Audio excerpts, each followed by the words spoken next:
병은 진리에 맞서는 방어이다. 병이 기여하는 듯이 보이는 목적을 이해하지 못하는 한 아무도 치유할 수 없다. 왜냐하면 병의 목적에 아무런 의미가 없음을 또한 이해할 것이기 때문이다. 병은 원인도 없고 어떤 종류의 의미 있는 의도도 없기 때문에 아예 병이 있을 수 없다. 이것을 보게 될 때 치유가 자동적으로 일어난다. 모든 환상을 진리 앞으로 가져옴으로써 단지 사라지도록 하는 것과 같은 방법으로 그것은 이 의미 없는 환상을 쫓아버린다. 병은 우연히 생기지 않는다. 모든 방어와 마찬가지로 병은 자기 기만의 정신 이상 도구이다. 또한 나머지 다른 모든 방어와 마찬가지로 병의 목적은 실제를 감추고 실제를 공격하고 실제를 바꾸고 실제를 부적절하게 만들고 실제를 왜곡시키고 실제를 비틀고 실제를 분해된 부품들의 작은 더미로 축소시킬 뿐이다. 모든 방어의 목적은 진리가 온전치 못하도록 하는 것이다. 부분들 하나하나가 마치 그 자체로서 온전한 것처럼 보인다. 고의가 아닌 방어도 없으며 무의식에서 일어나는 방어도 없다. 방어는 진리가 자신이 믿으려는 것을 위험하는 듯이 보일 때 그대가 휘두르는 마법의 비밀 지팡이이다. 방어가 무의식처럼 보이지만 단지 그대가 너무도 빨리 그것을 사용하기로 선택하기 때문이다. 그 선택을 내리는 1초 동안, 아니 더 짧은 순간, 그대는 정확하게 자신이 무엇을 시도하려는지 인지하며 곧바로 그것이 이루어졌다고 생각한다. 그대 자신 외에 누가 위협을 평가하고 탈출이 필요하다고 결정하며 실제라고 판단된 위협을 감소시키기 위해 일련의 방어를 세우겠는가? 이 모두가 무의식적으로 일어날 수는 없다. 그러나 일어난 후 그대의 계획은 자신이 그것을 만들었음을 잊을 것을 요구하며 따라서 그것은 그대 자신의 의도와는 상관없는 것처럼 생각된다.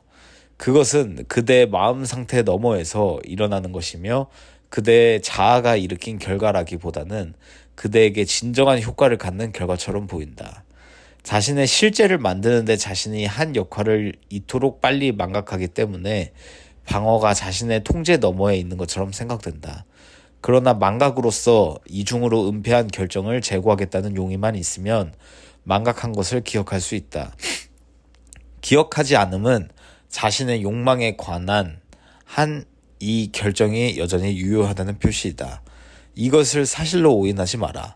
방어는 사실을 인지할 수 없게 한다. 이렇게 하는 것이 방어의 목적이며 방어가 이렇게 하는 것처럼 생각된다.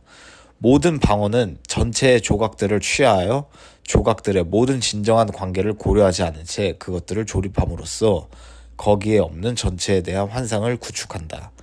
그것이 어떤 결과를 낳든 위협을 가하는 것은 이 과정이지 결과가 아니다. 부분들이 전체에서 떨어져 나왔으며 서로 분리되었고 그것들 자체로 온전하다고 볼 때 그것들은 전체를 공격하는 상징들이 된다. 그 공격은 성공하였으며 따라서 전체는 결코 다시 온전하게 보일 수 없다. 그러나 그것들은 무엇이 실제에 이어야 하고 실제의 자리를 차지해야 하는지에 대한 그대 자신의 결정을 나타낼 뿐임을 그대는 망각하였다. 병은 결정이다. 그것은 전혀 구하지도 않았는데 그대에게 일어나 그대를 약하게 만들고 고통을 안겨주는 것이 아니다. 그것은 그대의 선택이며 망상에 빠진 자신의 마음에 진리가 일어나 자신의 모든 세상이 흔들리고 붕괴될 것처럼 보이는 순간 그대가 준비하는 계획이다. 이제 진리가 떠나버려 더 이상 그대의 현재 상황을 위협하지 않도록 그대는 병이 들었다. 병이 그대를 진리로부터 보호해줄 수 있다는 것을 어떻게 생각하는가? 병은 몸이 그대로부터 분리되지 않았음을 증명하기 때문에 그대가 진리로부터 분리될 수밖에 없다. 몸이 고통을 받기 때문에 그대가 고통을 받으며 이 고통 안에서 그대는 몸과 하나가 된다. 이렇게 그대의 진정한 정체가 유지되며 자신은 이 작은 먼지 덩어리를 초월하는 것일 수도 있다는 이상하지만 잊을 수 없는 생각에 침묵하고 고요해진다. 보라, 이 먼지가 그대를 고통받게 할 수 있고 그대의 사지를 뒤틀며 그대의 심장을 멈추게 하고 그대에게 죽여서 존재하지 말라고 명령하고 있지 않은가. 따라서 몸이 진리보다 강하다. 진리는 그대에게 살라고 요청하지만 죽겠다는 그대의 선택을 이길 수 없다. 그러므로 영원한 생명보다 몸이 더 강하다. 지옥보다 하늘이 더 약하며 성부의 참뜻보다 더 강한 결정이 신의 아들의 구원을 위한 성부의 디자인을 가로막는다. 신의 아들은 먼지이고 성부는 불완전하며 승리한 먼지가 신의 왕자에 앉는다. 이러한 것이 자신의 방어를 위한 그대의 계획이다. 그대는 이러한 미친 공격들 앞에서 하늘이 벌벌 떨고 그대의 환상이 신의 눈을 멀게 하며 진리가 거짓으로 변하고 모든 우주가 그대의 방어가 강요하는 법에 종속된다고 믿는다. 그러나 환상을 만든 장본인 외에 누가 환상을 믿겠는가? 다른 누가 환상을 보고 그것이 진리인 양 반응할 수 있겠는가? 신께서는 성부의 참뜻을 바꾸려는 그대의 계획을 모르신다. 우주는 그대가 우주를 지배한다고 생각했던 법들에 여전히 아무런 눈길도 주지 않는다. 하늘은 지옥에게 머리를 숙이지 않았으며 생명 또한 죽음에게 고개를 숙이지 않았다. 그대는 단지 자신이 죽거나 병으로 고통을 받거나 진리를 왜곡시킬 수 있다고 생각하기로 선택할 수 있을 뿐이다. 창조된 것은 이 모든 것과 떨어져 있다. 방어는 공격받을 수 없는 것을 패퇴시키겠다는 계획이다. 바꿀 수 없는 것은 바뀔 수 없다. 온전히 죄 없는 것은 죄를 지을 수 없다.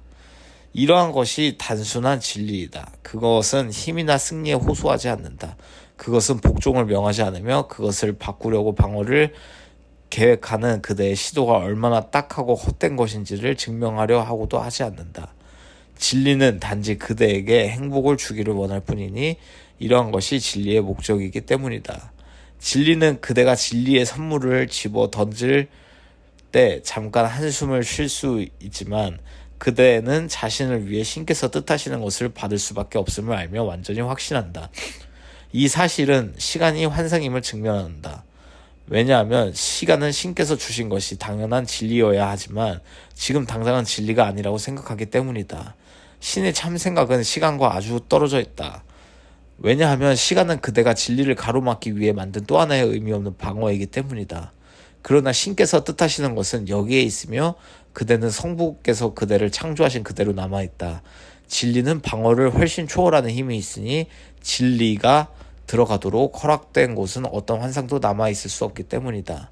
무기를 내려놓고 더 이상 어리석은 놀이를 하지 않는 마음에게 진리가 찾아온다.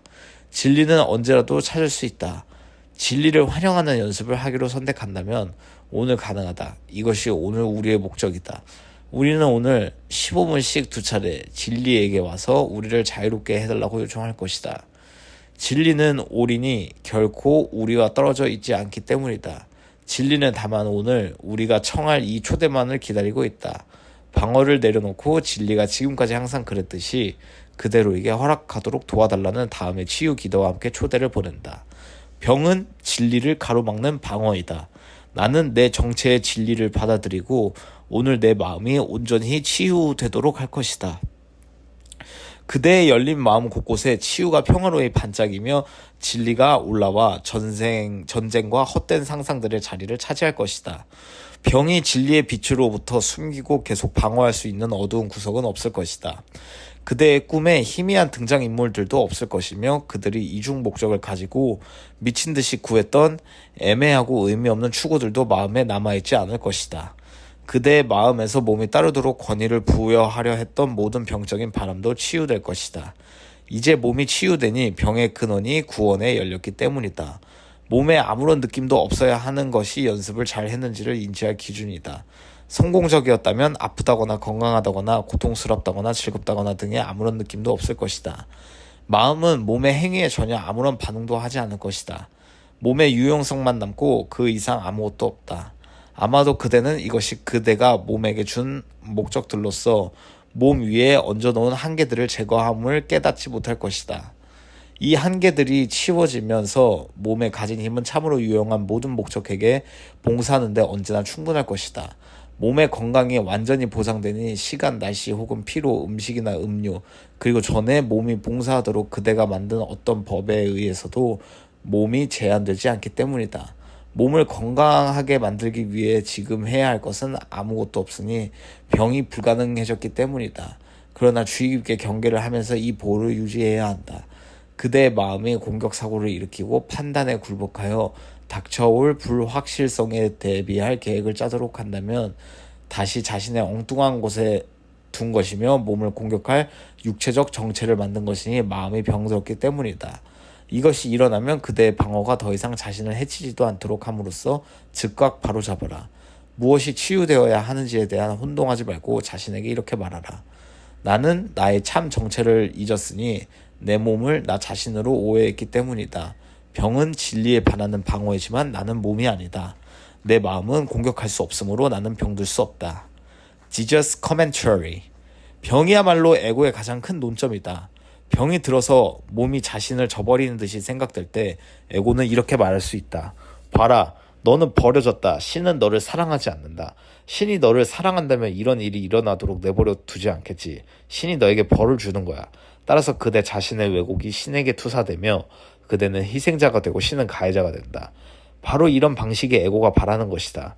분리 경험이 시작될 때 그대는 일체성으로부터 자신을 분리시키기로 선택했으며 분리 안에서 너무도 죄책감과 두려움에 압도되어 그대가 이 세상을 창조했음을 기억해야 한다. 그대는 궁극적인 배신이라고 지각하는 것에 대한 신의 벌을 파괴하는 방법으로서 자신을 벌하기 시작하였다. 그대는 죄책을 느끼고 병이 들었으니 자신이 거룩한 신의 아들임을 믿지 않기 때문이다. 그대는 자신이 죄인이라고 믿는다.